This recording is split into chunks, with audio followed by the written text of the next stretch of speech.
Hey there, friends and enemies. Joe Writes here once again, and today I have another episode of The Writer's Thoughts. This is your favorite podcast where we talk about all those geeky, nerdy things, streaming, gaming, anime, superheroes, all that kind of good stuff you all love, and so do I. So appreciate you all stopping by and hanging out with us. Make sure you like, comment, subscribe, hit the heart button. Whatever the case may be, whatever platform you're on, make sure you're following along so that way you never miss an episode, and you're definitely not going to want to miss this one. We have today Relentless Iron, one of my kind of long-time friends. We've been around each other quite a bit for a long time, and it's been absolutely amazing getting to know him. He's a streamer. He does a lot of other things. So, Relentless, how's it going, man? Thanks for coming on. Thanks for having me. I'm doing very well. Life is good. Can't complain about that. That's awesome. Now, tell everybody what kind of content you create, where they can find you on your socials, all that kind of good stuff. I create just on Twitch, so I live stream only, and you can find me. The only other social media I do is Twitter. I'm kind of a simple guy, so Twitter at Relentless Iron, and at Twitch it's Relentless_Iron. Nice. Well, I'm just going to jump into it. We are both huge fans of the looter shooter genre. We've been playing Destiny for a long time, just trying to dive into all these other looter shooters that come out. And unfortunately, we just got the news that Anthem Next has officially been canceled. This is something that I kind of expected. I saw was coming down the pipeline as we just did not hear a lot of news on it recently. What are your thoughts on that cancellation? What do you think are the lessons that other games can learn from that? The number one lesson is put out a finished game. I don't know. I won't say Anthem was unfinished, but it had a lot of glitchy stuff when it first dropped. Yeah. And for me, it was my last hurrah with BioWare at that time. Because I just got done playing Mass Effect Andromeda, and that was rough, really rough. And then you get into Anthem, and I loved Anthem for the movement, but then it kind of started falling short. Like, I always said Anthem had the best moving, as a movement game, that was one of the best games out there. It's just, it fell short in some areas. But I'm a little disappointed because I think that it was at its potential. Like, it was going to be re-released at its potential with the effort they're putting in from what I've read up to that, recently, till they stopped talking. So yeah. It's disappointing, but I'm kind of excited they're moving on to other stuff, like more Mass Effect. But yeah, we'll see. It's funny. I haven't played any of the Mass Effect games. I know they're widely praised, but I am a big Dragon Age fan, right? So BioWare doing something new and innovative with Anthem was exciting. I was very stoked about it. After Andromeda, I hope they had learned some lessons with that. But like you said, I think there's a couple things that these games that are in either looter shooter or ongoing type of games, even a game like Borderlands, which isn't ongoing, what they can learn from is that the end game has to be there. Otherwise, because it's not a single player game, right?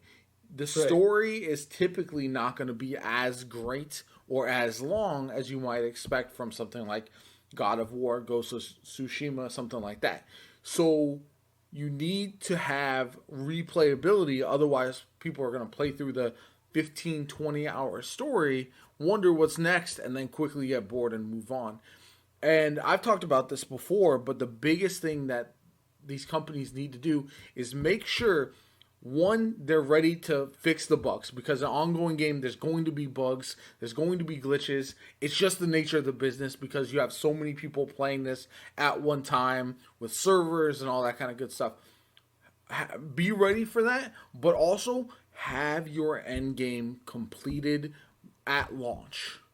So that way you're not trying to throw it in there and be like, okay, we're going to work on this shortly after launch, but then the team has to fix all the bugs first. You know what I'm saying? And I feel like that's what happened. It happened with Anthem. It happened with Marvel's Avengers, with the raid getting pushed back. Destiny hasn't had that big of a problem. It happened with Fallout 76. The content patches just don't come fast enough because they're not ready at launch. And so not only the game being kind of finished, but the after parts being ready to go shortly after launch and being lined up. Yeah, I'm 100% agreement with you. Like words are hard. It was, yeah. The companies need to get to the point where they're finishing, like, or have like a clear enough line where they're going, where they can, there's a big hole here. There's someone figured out how to glitch out of a map and end up here. The fixes had to be done quick, and it feels like, and I'm gonna point at Bungie a lot because I grew up with Bungie, but it feels like they are always ready for it, and other people are a step behind. Yeah, but no, I agree with you there. Yeah, and there's kind of a reason why Destiny has been around and still succeeding for a quote unquote dead game for as long as it has, right? Because at the end of the day, Bungie is able to continue to put out content, keep their pacing right, even if they have a team tackling these bugs. There's going to be problems, there's going to be glitches, it's going to be an issue from time to time. And again, MMOs have the same problem. Any ongoing live service multiplayer game is going to have those issues. Well, and I also point at Warframe. I mean, that's a sneaky game that's been around for a long time. And I don't recall the Warframe community saying, hey, this is really broken, there's no end game in every chapter they put out. Sure. The best thing about Warframe, I think, is the fact that they came in under the radar and they were allowed to build the content over time. Because now, if you jump in as a new player, you're overwhelmed. There's so much going on. Whereas if you would have jumped in right from the beginning, yeah, you could keep coming back to it, but it's not going to be like this bombshell of a game, right? But if Anthem had been the same thing, maybe Anthem was a free-to-play game, with ongoing seasons or something like that, but it didn't get the hype. Everyone called it the Destiny killer. Everyone called it the next big thing. The trailers looked crazy. It's from BioWare, et cetera, et cetera. That hype, I think, ultimately cost the game as well. I absolutely agree. The beta was bad too, and then they kind of covered it up, and they're like, "Oh no, it's going to be way better at launch." And then launch comes out, and it's the exact same thing, just with less disconnects. Like it felt like. I actually had a decent time. I had a good time with Anthem. I played through the campaign. I got to max level, all that kind of good stuff. I didn't have too many issues with glitches and bugs, but there was just like after I beat the campaign. And I'm trying to do what's next, and I'm like, there's no next. Yeah. There's no next. And it's like, I'm waiting, and I'm waiting, and I'm waiting for what I wanted to do next. And they kept delaying.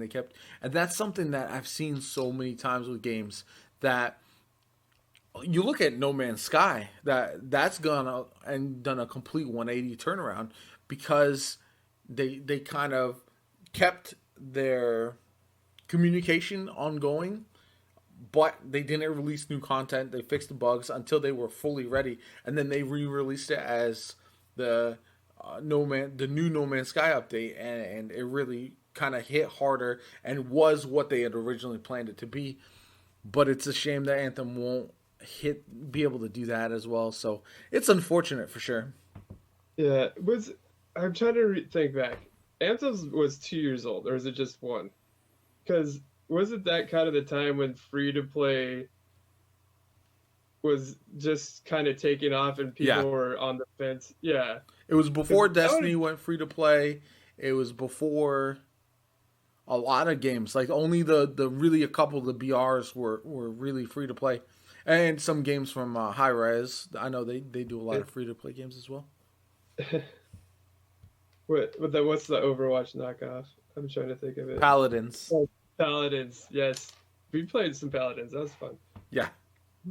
Yeah, I think you kind of have a point there. If Anthem came in free to play, I think it would set the expectation way lower. Kind of like Warframe has, right? Yeah. Yeah, that's a good point. And the overhype is something that I monitor with games a lot. Like you look at Cyberpunk, one, Yes. there was no way it was going to live up to the hype. Just impossible with how big everyone was making it in their minds. But then you add to the fact, like once you start seeing the multiple delays and you start seeing some of the cracks in the foundation, that's when you should step back and really give pause when saying, okay, maybe I should wait and check out this game after when it launches and not jump on the hype train, pre-order, you know what I'm saying, and then I be don't know that anybody disappointed. that did that. Because like I never got Cyberpunk because I play on console. I wasn't ready to get it at the time. No Yeah. PS5, so I was like, I'm not sure what this is gonna be, and I ended up being kind of proven right. And it's a game that I think in a year from now, I'll probably get maybe on computer, on PC, or on PS5, and it'll probably be a really fun game, and I'll enjoy it quite a bit. But at launch, there's a lot of these games that are they're pushing the hype that much and focusing on Keanu Reeves and all the pretty graphics and all this kind of stuff, and you don't see some of the base level stuff. I think that's a real concern for me. And same thing with something like Anthem. The lack of them showing Endgame was something Yeah. I think everyone should have paid a bit more attention to. Yeah. Going back to Cyberpunk, I wish more companies would bite the bullet. Like a lot of people are blasting away at Halo right now, Infinity, with no release date now Yeah, yet. Again, but I wish more like Cyberpunk would have did that. So yeah, like, okay, we're indefinite, and I know people will go crazy, but when it does come, it's gonna be good. It's gonna reach expectations. It's just that thin line between reaching expectations and putting out a product that's underdone. yeah. And you can look at a game and be like, okay, you can start the marketing cycle 3-4 months before, right? You don't need to put these long markers of, okay, the release date is June of 2022 or something like that, you know? And games are like, oh, it's coming summer 2022. And then it hits the end of 2021 and you get no information, right? And so everyone's like Yeah, asking questions, what's going on, and then it gets delayed or something like.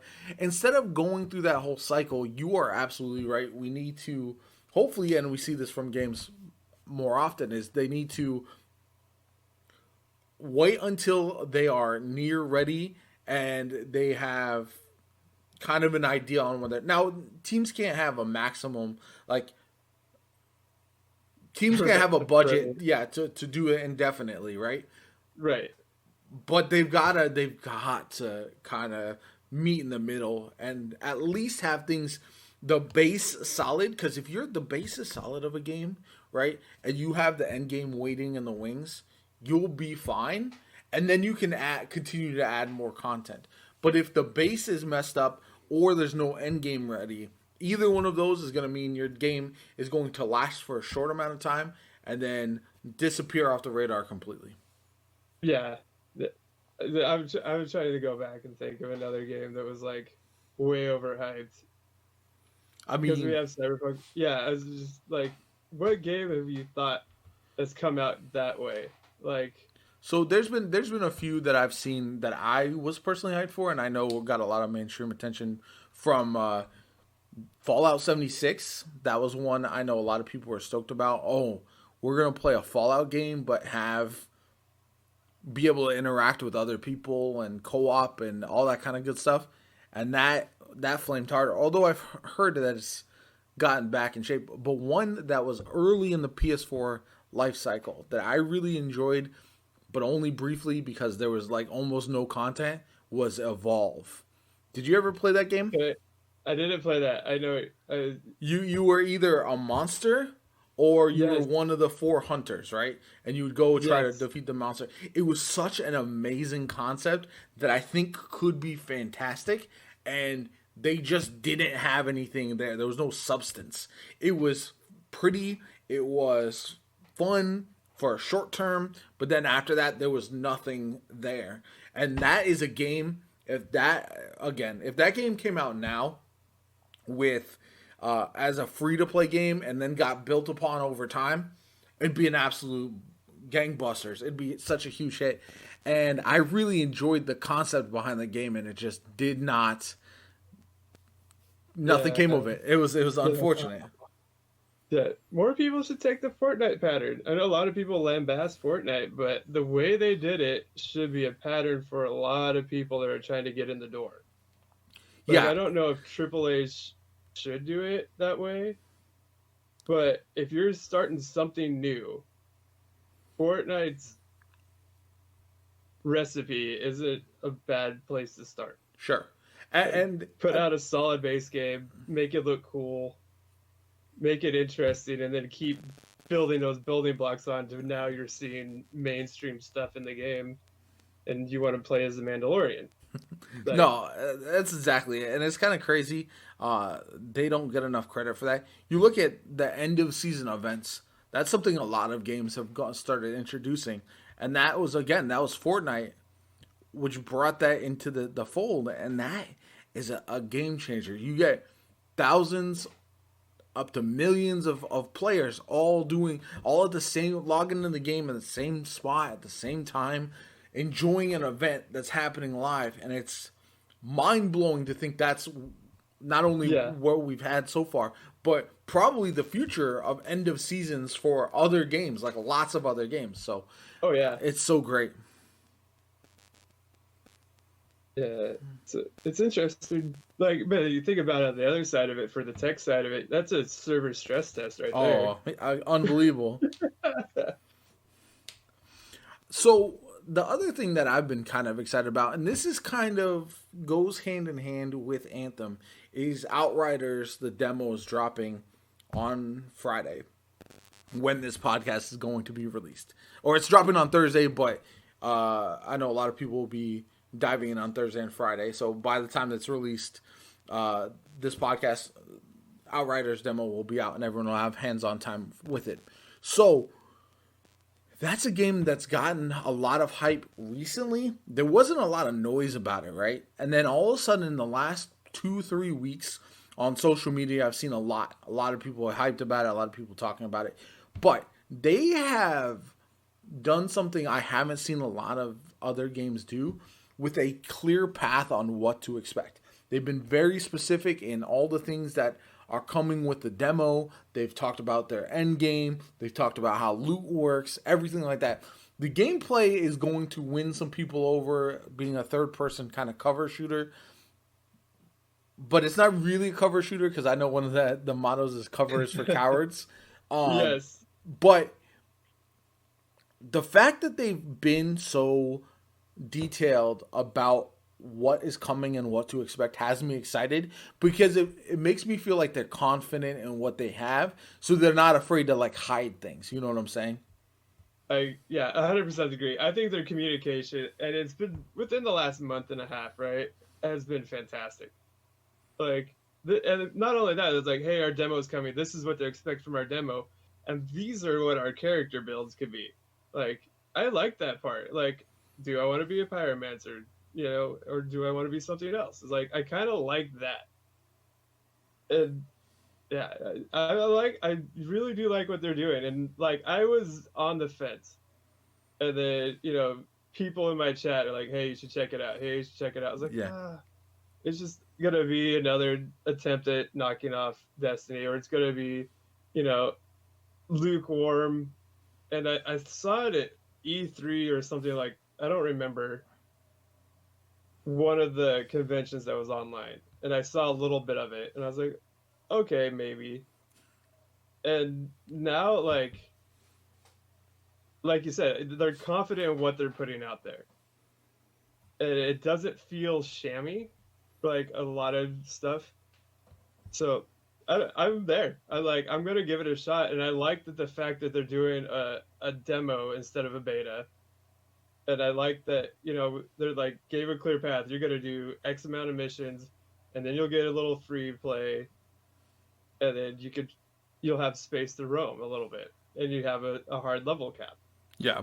So, yeah, they're doing a great job. I'm really curious to see what they're gonna do on Thursday. Yeah, so am I. I'm very excited. I want to dive in. Again, it's going to feel a lot different than other looters that we've seen. Some people are comparing it to Destiny. I hope no one goes in thinking it's going to be a Destiny killer, because it's not the same kind of ongoing open world. It's more of like a Borderlands where it's co-op, you have missions, you have end game, but you'll get DLC over time, but it's not going to be like a evolving world type of seasonal challenge type of thing that you see in Destiny that's constantly got new ongoing activities. Yep. You're not gonna see people in the tower, like a whole horde of people in a tower with you or anything like that. So I really want people's expectations to be set, and that's gonna be the biggest deal breaker for some. I think is they're gonna get in and realize it's not Destiny. And talking about communication, man, I don't think Bungie gets enough credit. They're one of the few companies that has a weekly blog post with information on their game. I play a lot of games, and this is one of the benefits of variety. Right. I hope Outriders learns from that too, because you look at it and it's like, how many games communicate that well? How many games are putting out information every single week to their fan base? It's crazy, and people still complain about lack of communication. It drives me nuts. I don't understand it. I think part of it is communication that they want to hear, not that they're not being communicated with. It's just not what they want to hear at the moment. I think that's the hard part with the Destiny community. It's like, we want to hear you talk about this now, and they're not ready to talk about it. And I hope Outriders does it. And another community I'd point at is Grounded does a great job. Yeah. And it is few and far between. And then I remember, God, I can't remember what game it was, but I went in thinking, hey, there's every community is like the Destiny community. And I go into this game and I was like, hey, is there any like apps out there, like third-party apps where I can manage my inventory? What? I got a big fat no.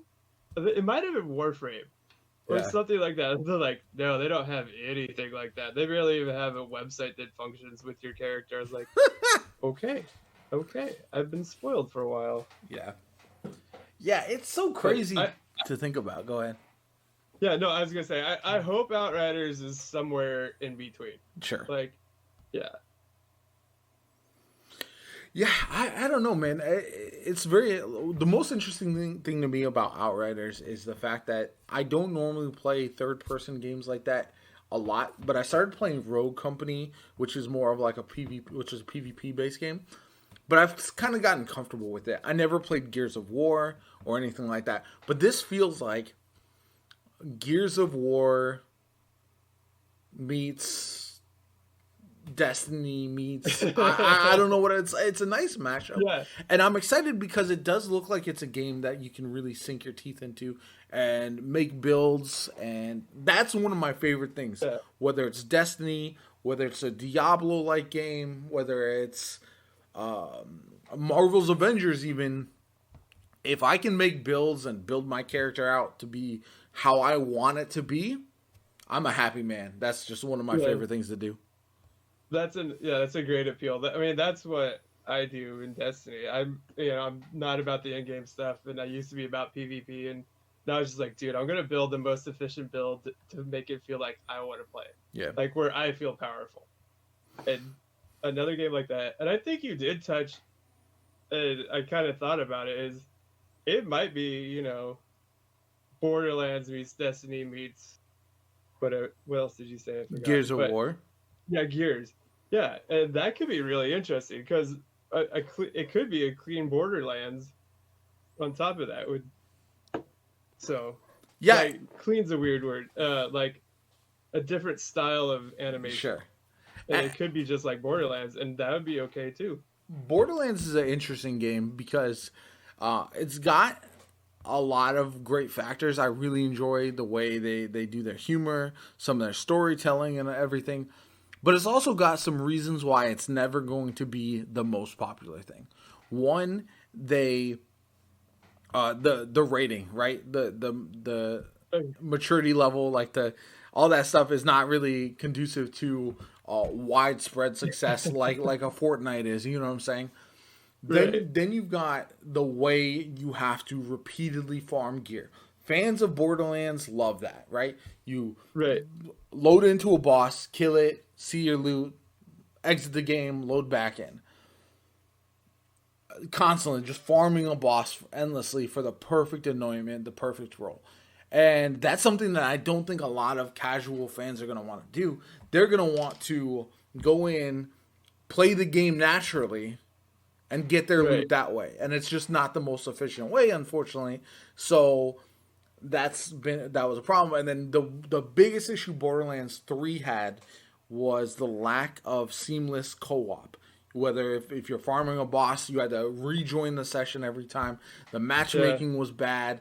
That's something I really hope that Outriders gets right. If they get the co-op right, if you can just seamlessly log in, you get the same rewards for being in a team as you would solo. You get the same.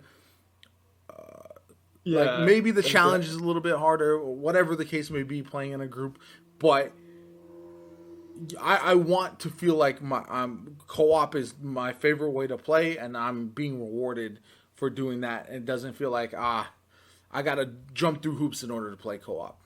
Right. Yeah. I really hope it's clean, like, cause and I always say I need another game, like. Destiny only is 3 days a week now for me. Yeah. And that's a stretch most of the time. And so, like, I need something else that will fill that void. And I hope it's clean. Like, I have high hopes that it fills a void for a lot of people. Yeah. And it's got to be different enough that you don't feel like you're playing a copy.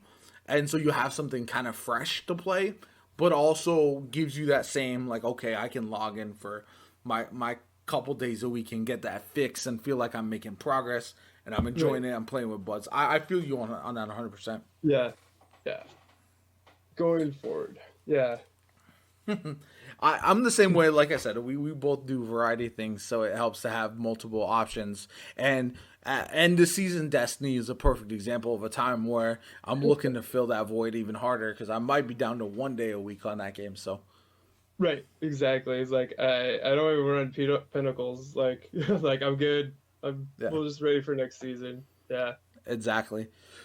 Talk about loot and ongoing games and whatnot. We have in the news BlizzCon just happened and some interesting releases that I am very stoked about. I have not played a lot of the top-down RPGs like the Diablo games a ton, right? I played Diablo 3 a bit, but knowing now that Diablo 2 is getting a remaster that's being released this year, and everyone's telling me that that's the best game in the series, and also knowing that Diablo 4 is next year, and what they showed with the new character has me so stoked because I want, with the variety, I want a game that's different. That's not like any of the standard shooters that I play. So a game like Diablo coming in and filling that void and being able to play that and really go for my gear score and go for my my different builds is something that I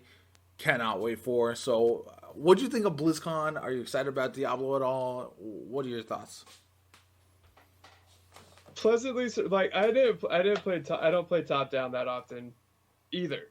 So, and I was pleasantly surprised because like BlizzCon was going on and I was live, and like it was a whole host of people came into chat as saying they're re-releasing Diablo 2, and I was like, 2, and I was like, what? And I didn't think about it for a second. I was like, it is already out, and then. No, they're remastering it. I was like, oh, okay. Because, like, everybody says that's the game that got him in. Yeah. To Diablo. And I was like, okay. And then, so, like, they did a good job in the trailer of showing how it was and then how it's going to look, which makes it even more interesting. And for a first-time player, it's intriguing because you're like, okay, it was this, and there's going to be people they're going to be there to help you along the way, that this is old hat to. Yeah. So it's interesting. I like for the Diablo 4, the rogue character was cool. And it took me a second to figure out what she was putting on the pew. Yeah. And then I was like, whoa, wait a sec. Yeah. This is weird.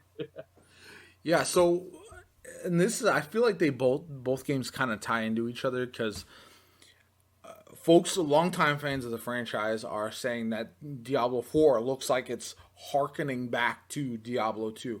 It feels like a predecessor to that game. Diablo 3 kind of shifted gears a little bit, and was still a fun game overall, and still has had quite a bit of success. But Diablo 4 now is going to feel like dark and gritty and all of that, like Diablo 2 did, which is good news for someone like me who thinks that's a great way to tell the story. But yeah, little dark, little gritty. Yeah, I'm here for it for sure. I played Diablo 3. What's interesting, they do have seasons, and you're almost, so you can have your main character, and then on Diablo 3 when you're reset, and you basically start a new character in a different season, and it's just for that season. I've always found that interesting, because it feels like I don't, not that you're wasting your time, but it's like I always look back at folks complaining in Destiny or other games when gear is sunset, or like in MMOs when gear is no longer useful, and then I'm like, imagine just your whole character is basically reset. Right, every quarter or every year. Yeah, that's crazy. And you do have your main character, but that's such a concept that I would never thought would catch on with people, but they dig it, I guess. Ooh, I don't know. That's a little okay, maybe from my point of view. It's like, I don't know. I worked this whole time to get this to this point, and then take it back. It's like when they destroyed the tower. Like, that's kind of a kick in the chest. Like, that hurts. Yeah. I don't know. I'm excited to see. There's also another game coming out this year called Magic Legends, which is another top-down Diablo-like, but it's set in the Magic the Gathering universe. That's a game I've talked about on this podcast a bit, because I am pretty excited about it, even if there's some worries about microtransactions and some other things like that. I'm going to be paying attention to the alpha and the beta quite a bit to see if it's a game that I think will pop or will interest me and not try to take advantage. But that's a game that I'm a long-time Magic the Gathering nerd. So I would definitely be stoked for another game like that, to kind of, because if that releases in the summer, then I'd play that until Diablo 2, and then I'd play that until Diablo 4, and that would be the perfect kind of lead from one to the other. It'd be awesome. Find yourself finding smaller games, quote unquote, to feed yourself into a bigger one, because that made me think of it. So like, I played the medium to get used to playing third person. Yeah. Again, so I'd be ready for Outlanders if I did go with it. And so, do you find yourself doing that? Sometimes, yes. I'm a jump all the way in type of person typically. Okay. But I will say, like, there are games that I would never have thought would interest me that I start touching on. Like, I played Paladins before I played Overwatch. I played Realm Royale before I played most other BRs. So when those games are more simplistic, those are a little bit different than the mainstream titles. So yeah, I have done that in the past for sure. It just depends on which one catches my interest, and honestly, which one my friends are playing. Because at the end of the day is mostly what's important to me, because I don't like to game or stream or anything like that solo a ton. So if I've got friends playing, then I'm more likely to hop in and check it out. Perfect sense. Have you played? Do you play? Go ahead. Finish your. No, go ahead. I was gonna say, what did you think of Overwatch's next chapter? I was gonna mention the same thing. I don't know if you've played a lot of Overwatch. I am late to the party with the game. Like I said, I played Paladins before I even played Overwatch, which is kind of backwards. But yep. But that's because Paladins was free, and I checked it out. Yep. I enjoyed it. So then I downloaded Overwatch to play with friends, and I had a good time with it in spurts. But I felt like I was so late that everyone is so much better than me that it's hard to jump into. Overwatch. I felt the same way with Overwatch. Like I played Paladins thanks to Universe Divide, and then jumped in. Someone's like, "Well, try Overwatch," and I tried it a little bit, and I was like, "No, this isn't for me. I'm behind, and I'm getting worked, and I don't feel the need to get better at it." Like, Yeah. I bet if I use Ground Zero, like, it'd be a different thing. But yeah. I feel like that with a lot of games. There are a lot of really good games out there that I think would be enjoyable, but I'm so late to the game that I just don't want to match these folks, and I just don't want to put the time in to really like. There's some games that come naturally. Like I played the first day I played Warzone, I just felt like it fit. I could play well in this game. I could not play it for a month and then come back, and I'm still good at it. Play Destiny. Don't play that for a month. Come back. I'll still be fine in Destiny. Right. Games like that, I can continue to play. Games that I have to continue to play and practice to get better at. It's very difficult to be able to do that and play other games at the same time, and that's what I find. I'm with you there. So back to Overwatch. Overwatch 2, I don't know what it is, man. Like, it looks like more Overwatch, right? But the PvE stuff doesn't really capture my interest from looking at it so far. It looks less polished, like less interesting than a lot of other PvE games that I've seen. You know what I'm saying? It reminds me. My first initial thought is when you had like that PvE-esque mode in Mortal Kombat, Yeah, where you kind of got their story, and you played each character to the end of their story, and then you picked up another character, and that's kind of what I felt from it. Like, yeah, it was kind of like that, and I don't know, like, if that's going to be appealing. Is like, yeah, we're giving you a new Overwatch PvP part, new quote unquote. But we're going to give you this PvP as a selling point too, but it might be like Mortal Kombat PvE. And yeah. I don't know. I'm with you 100%. I don't know what to expect still from it, and from what I've seen, I'm not excited at all, and it's not something that I'll probably pick up. I'm leaning that way as well.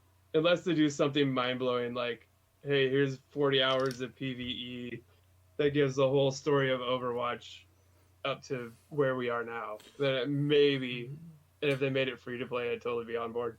But, yeah. Yeah. So that's always interesting to me because games like Apex Legends, games like Overwatch, I feel like the characters are so interesting. Finding a cool way to tell their stories would be awesome, right? I'd be all in on that. But doing the equivalent of the PvP version of escorting the payload, you just got some bots that are there trying to shoot you. Yeah. Like, that's not the deep storytelling. That's not the interesting mechanics that I want from a game like that. Cool. It's a training mission. Over and over. Yeah. I'm not really I don't know. Like I said, it's Blizzard. They could be holding some things back that we don't know about that are really cool and are game changers. And if it's a full price title, they had better. Because if they release Destiny Overwatch 1.1, that's basically what Overwatch 2 would be with some PvE activity. Nobody is going to buy that game for the PvE stuff. No, unless it's a game changer. It's really fun, really innovative, really different. Right. You know what I'm saying? And so far, it doesn't look like it's that at all. So who knows? We're in agreement. So another thing that we've talked about a bit, and this is something that is always a very interesting topic for me. we're both elder statesmen within the streaming communities. We've all been around for a while. We've also, age-wise, are older than most of the people, especially the up-and-comers, right? Right. Now, where do you think that leaves you? What potential and positive, negatives, all that kind of good stuff? What would you say to other kind of 30 plus streamers who are out 30 there? plus streamers, 40 plus Yeah, streamers. It's hard because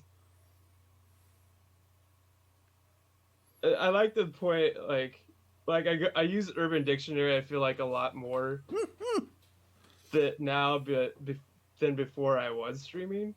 With a lot of terminology, I was like, man, I feel old. Pulling up Urban Dictionary to figure out what Pog is, and to like, what the heck, man? Poggers is like cool, but it feels like, unless it's a understanding younger person, that it's hard to connect, like, or they don't want to connect because it's like connecting with their dad. yeah, And I've had that experience a couple times where they're like,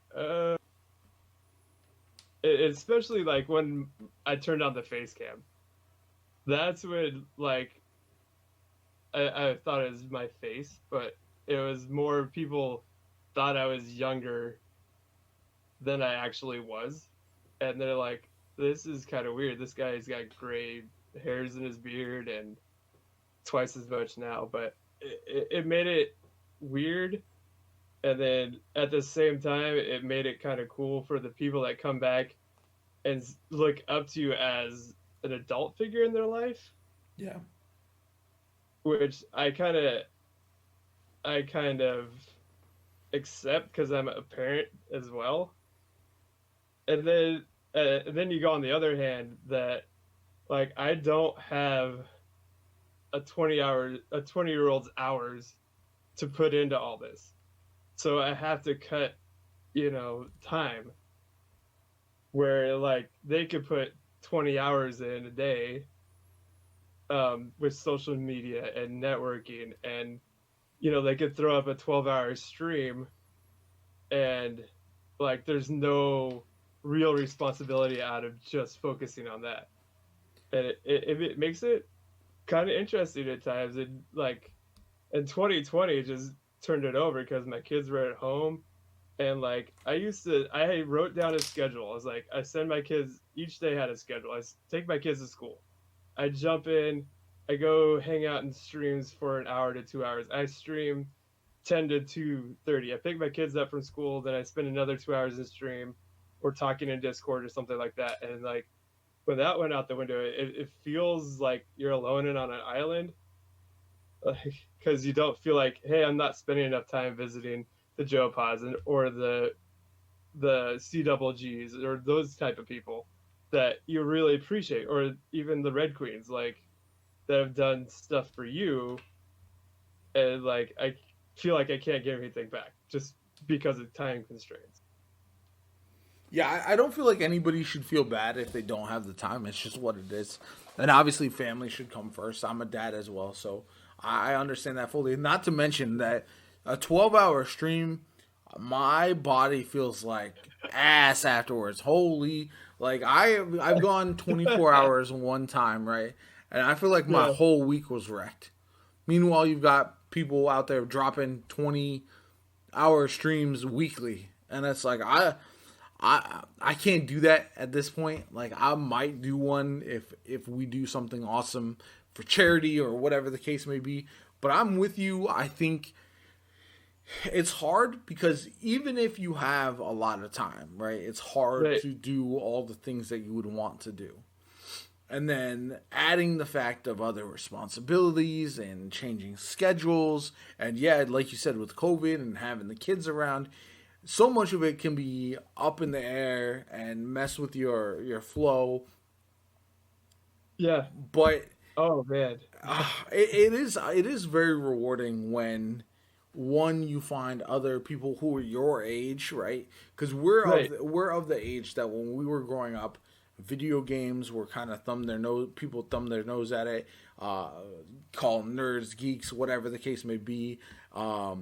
And so now to find other people who are like, okay, this is now a mainstream thing, right? And we found other people our age who are also fully invested into the gaming and this Right. kind of sphere. That's been one of the best things for me because it's definitely opened my eyes to be like, okay, this is cool. And then you've got the little kids who can be either toxic little shitters or I had a this is a side, a funny little story. So I played Fortnite sometimes back in the day when it was early on in the game, and I had a whole class that watched me for like a period of like 3 or 4 weeks. Right? They would drop a couple bits here, some subs or whatever, and they would always be like, "Hey, do this challenge, do this thing, do this, that, or the other." Right? And it was so funny because I was like, one, shouldn't you be paying attention to your class? Yeah. Like, what class do we got that you're watching me the whole time? Are you guys sneaking your phones? That was very interesting to me, but it was also pretty funny because they weren't toxic about it. They weren't like talking trash or anything, but it was like they all seemed pretty cool kids, and I was kind of happy to be their distraction, even if it was only for a couple of weeks. So that was a fun time, but it definitely felt like I was like the older guy. They were like, "Look at this old dude. Oh wait, he actually hit a good shot. Let's watch him for a little bit." You know what I'm saying? Yeah, absolutely. I had the same kind of, not the exact same experience, but I had a group of high school kids from the East Coast that would join my stream when I was playing Fortnite, and I ended up having this. He was 16-year-old kid that contacted me and said, "Hey, I'll do carries with you and do get squad wins." And I was like, "Okay, whatever." And his name was Spawns, and this kid was cracked at this game, and I was like, as mediocre as I am at every game. Yeah. And we'd carry these kids to win. I'd be just running behind him the whole time, and he's clearing buildings and like, "Hey, cool, we win!" Like, I'm like, "Cool, I got an umbrella. I'm good. I didn't do anything, but you're doing great things." Yeah, it's interesting. And then you have, like, the cool thing is like my oldest son, who's 11, um, is actually like wanting to do this. Like, Yeah. when I say he can, which he can look up at me and say, "Hey, my dad did it at this age. I could do it when I'm 18, 13, 16, whenever I decide I want to let him enter that world."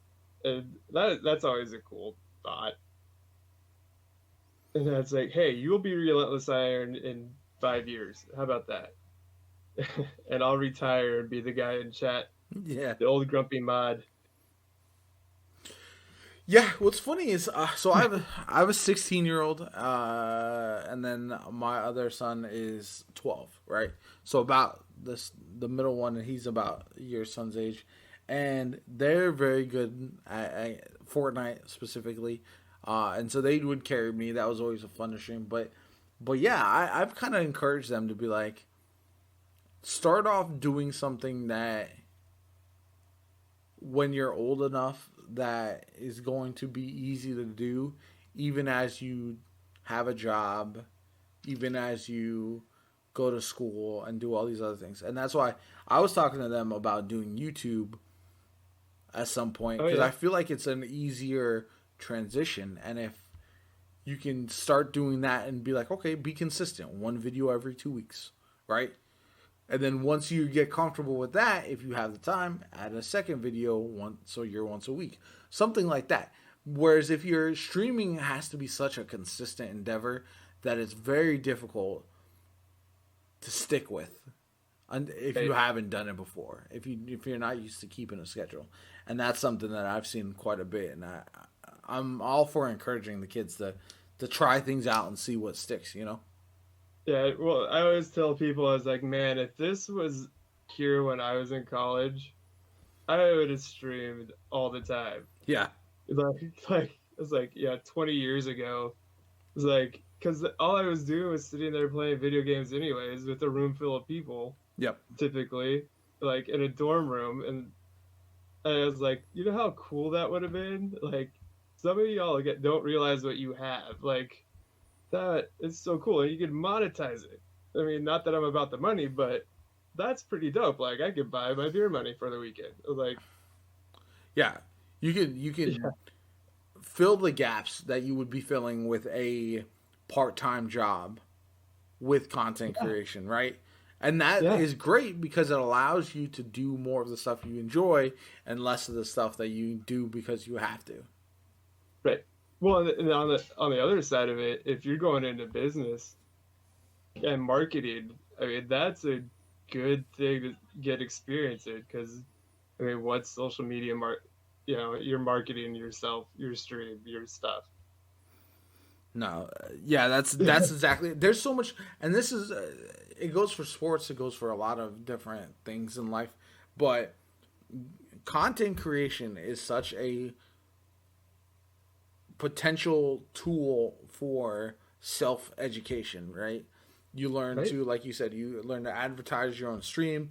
You're managing a business with contacting people through networking. You're learning to the technical side of setting up your stream, of working on your widgets and your different functionalities, all that kind of. There's so much that goes into it that people can learn, and you can be like, okay, maybe I really like marketing this, so now I want to go into that as a full time job.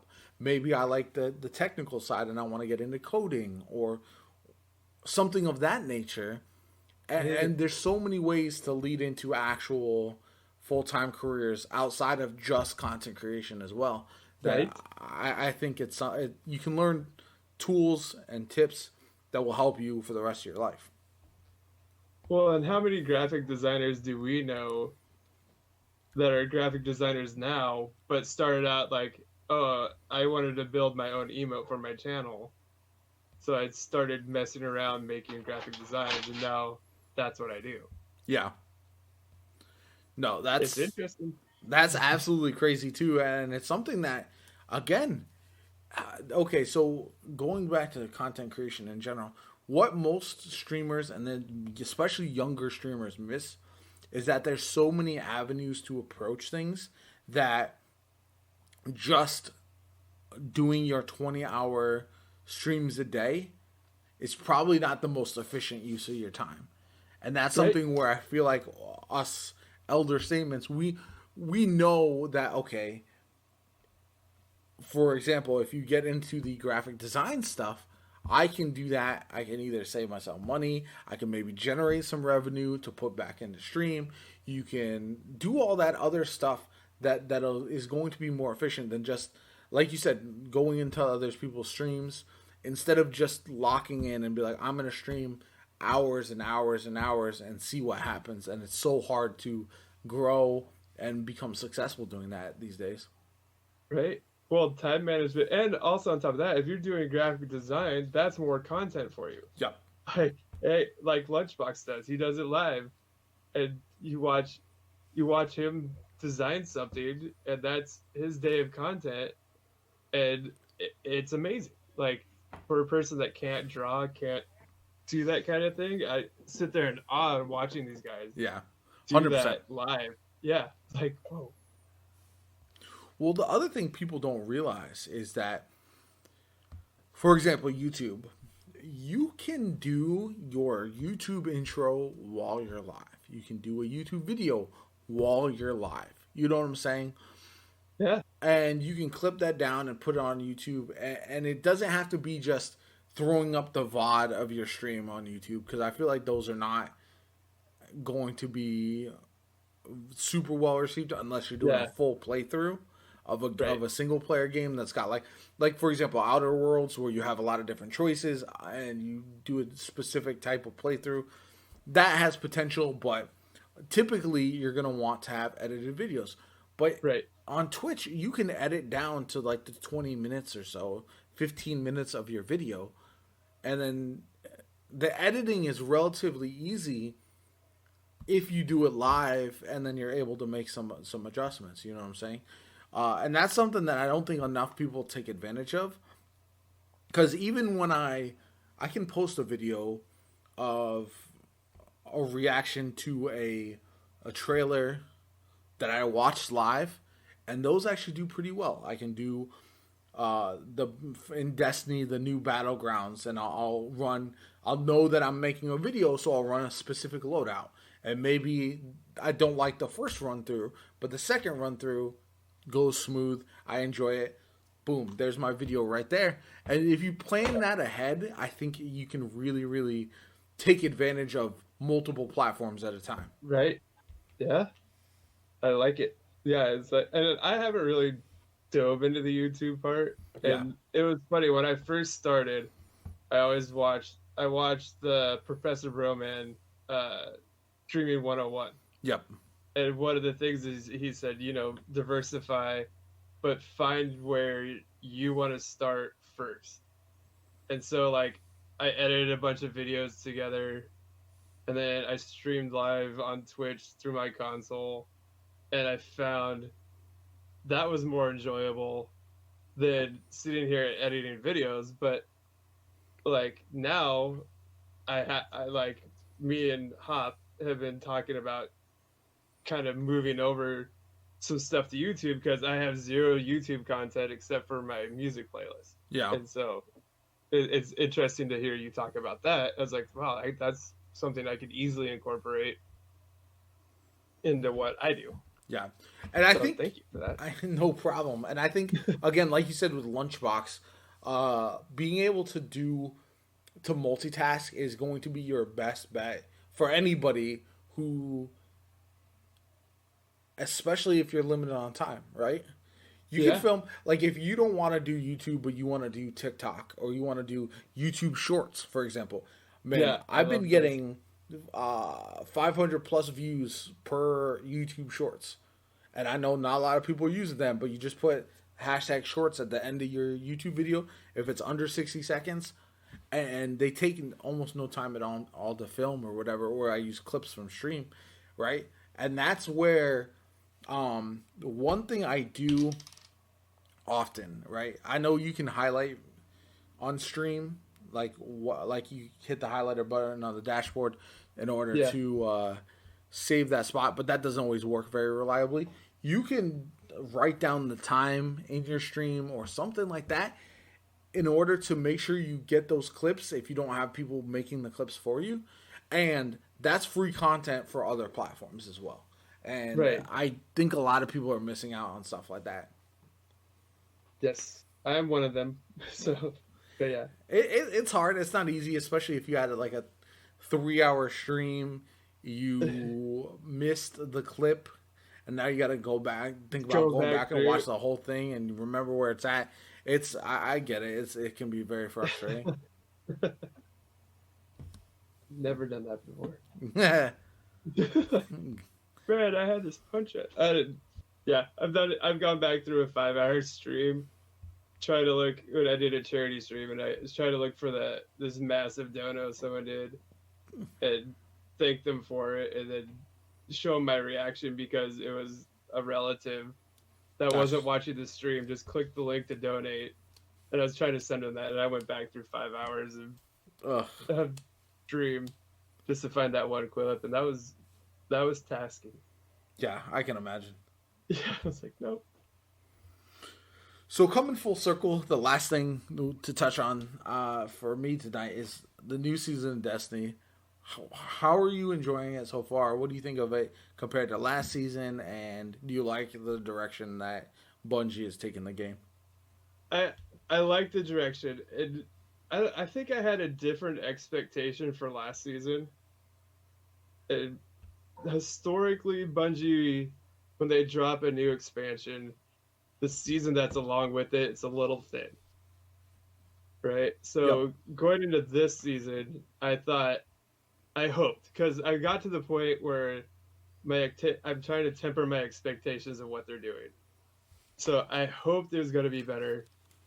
And it's gone beyond my expectations so far. Yeah. Battlegrounds is amazing. Yep.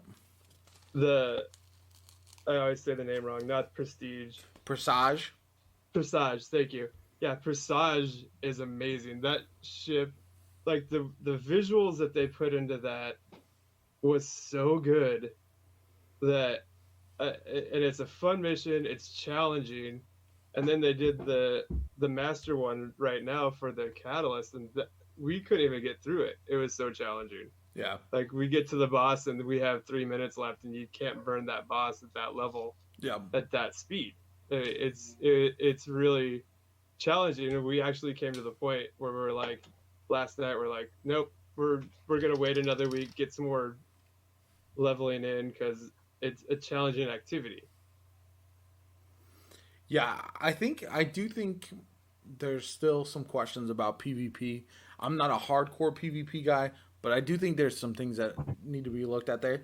But this season has been great, and you look at all the things. I know Beyond Light wasn't as deep as some folks would have wanted, right? And the season that goes along with it. But if you think about how they're pacing everything, we got 3 strikes this season, which has never happened before in a mid-season rotation or mid-year season, and not like at the expansion. You know what I'm saying? We're getting Right, exactly. Vault of Glass, a full raid during a season and not during them. You know what I'm saying? We're getting all of these things that are normally expected during the big expansion, and I like that happening throughout the year instead of just being all focused like Right. at one spot. It feels like it's better set up for me to, I can actually dive in and enjoy this because I don't have 10 other things distracting me and that I want to do before I get to this other thing that's happening. Right. Well, it feels like they've finally gotten the pacing right. Yeah.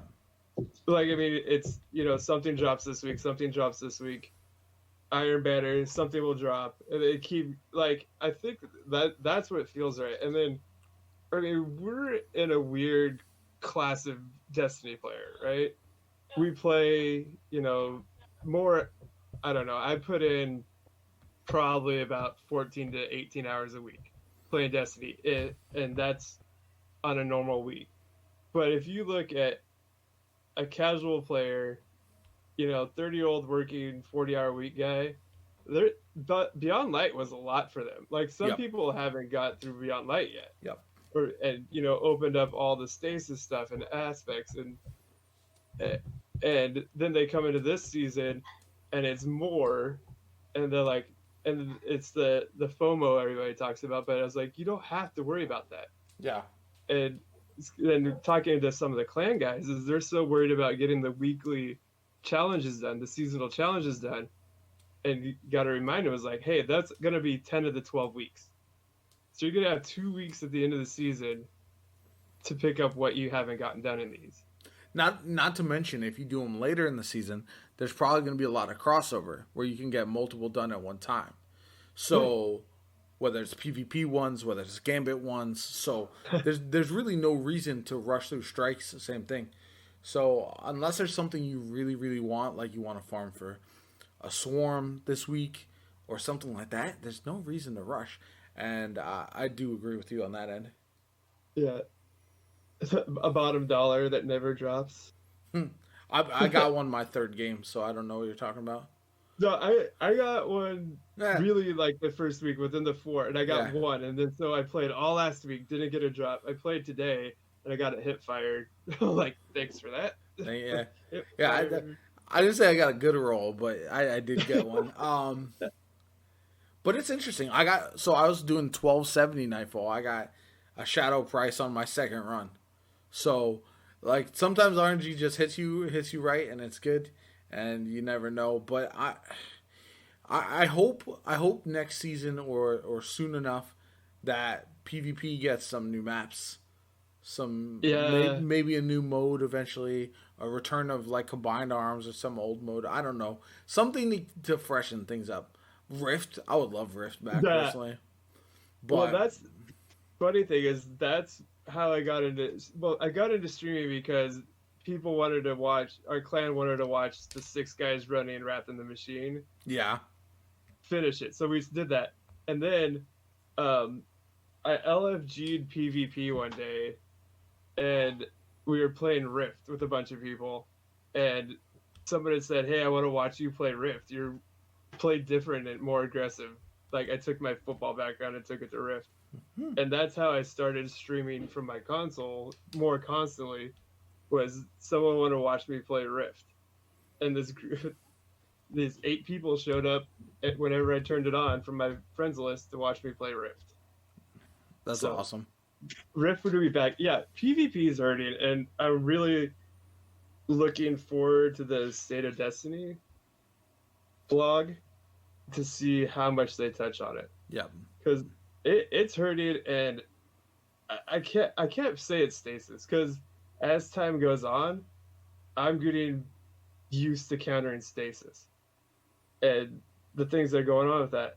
The part that the three peaking needs to be looked at seriously, because it feels like everywhere you go now, like if you're moving about a map, there's someone in a corner with their face 3 feet, against the wall with a sword out. And so that needs to be adjusted. But I mean, at the same point, a lot of this PvP problem goes back to the way we're playing over there's an actual problem with PvP. Because if you bring a group of friends in and play 4v4s, or play, and not even like I want to say the sweats, but it doesn't feel like if you go into control and play for an hour, it feels like it's difficult, like it's like the matchmaking's wrong. Where do you stand on the skill-based matchmaking? I don't mind it either way. I found relatively no difference in how I play before and after. I would consider myself an above average player. Like I played Iron Banner today. I was running Striker Titan, no stasis. I wasn't running Fell Winters or any of the meta stuff. I was 2 OKD plus pretty much every game. And I enjoyed it. I had a good time. I don't mind stasis as much as a lot of other people. The 3 peaking and 6s, I don't see a lot of. But I know skill-based matchmaking is such a controversial topic because some people hate it, some people love it. I'm kind of in the middle. Like I think some is good, but it's got to be loose enough that you're not having really bad connections, right? And you're also letting people kind of enjoy the game and be able to try different weapons, which I really enjoy. But Trials is hard, man. I'm not a great Trials player. And that game mode is I don't see a fix for it anytime soon. I think I've mentioned this before. I think the community has moved past Trials being a game mode that's going to work for it. But these content creators have built their whole persona, these recovs, whatever, around. Yeah. And there's such good loot in Trials that it's still going to stick around, where I think that revamp should have gone to a better ranked playlist. That's worked in a seasonal mode, just like normal Destiny is, and rotating on the seasons. And that would have been a better way to refresh it, because long term, I don't think Trials is ever going to recover to what it once was. And I think people still have rose-colored glasses on what Trials was back in the day as well, because it had a ton of issues, and people always conveniently forget that. Yeah, it was just as bad, maybe worse. Like, at least now I could go in and die 10 games in a row and still get the 3-win loot. That's okay. Well, and talking about Trials is like, I like the idea, and I can't remember where I saw it. It was on Twitter, but someone said, make it skill-based matchmaking to win 5. And then do card from 5 to 7. Yeah, and how that goes. The hard part with that is that the whole beauty of Trials for like content creators has always been the fact that they can do carries, they can do helps, and so skill-based matchmaking promotes recovs to an extreme degree. And so I feel like if even if they did skill-based matchmaking, you'd get destroyed and be like, what the hell happened? And it's because you'd see a lot of recovs and stuff. Yeah. So I think, unfortunately, that's what I'm saying. I think I've Yeah. looked at it from a lot of different angles, whether it's loot, whether it's because not this last weekend, the weekend before, the 3-win reward was the new weapon, right? Right. The messenger, and everybody was jumping off the map who didn't want to play just to get that free weapon through the bounty.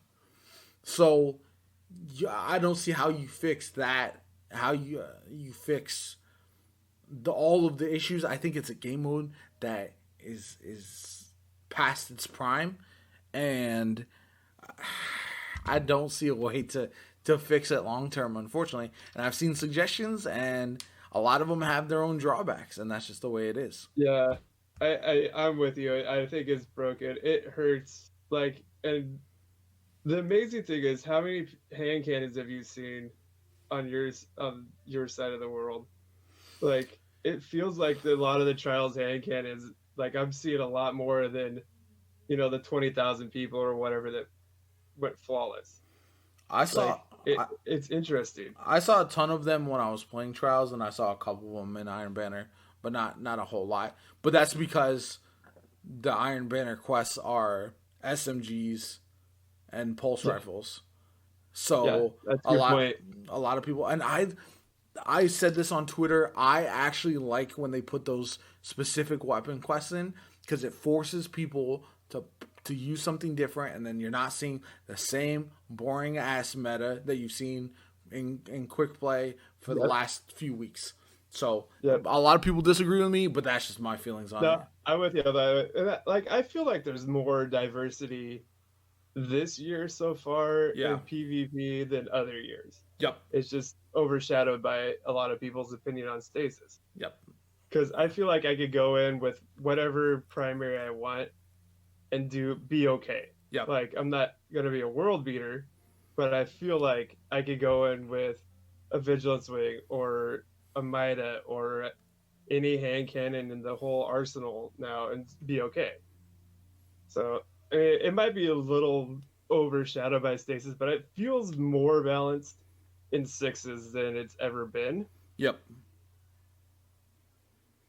Yeah, no, I definitely agree with you, and I don't know. Like I said, I think people who don't like being frozen and stasis are the same people who complained when grenades were one-hit kills back in the day, when shoulder charge was one-hit kill. Like, if you have an ability to get one-hit kills and so many weapons that one-hit kill, why are you worried about getting frozen when you could be dead, like full dead, right? Is it just more frustrating because you can't move? Because I can't. But you'd be dead otherwise. You're dead anyway. Yeah, and that's the other thing is, like, I started out really hating it. Like, getting tagged with that vortex grenade and not being able to move. But now I'm like, okay, you got me. Good job.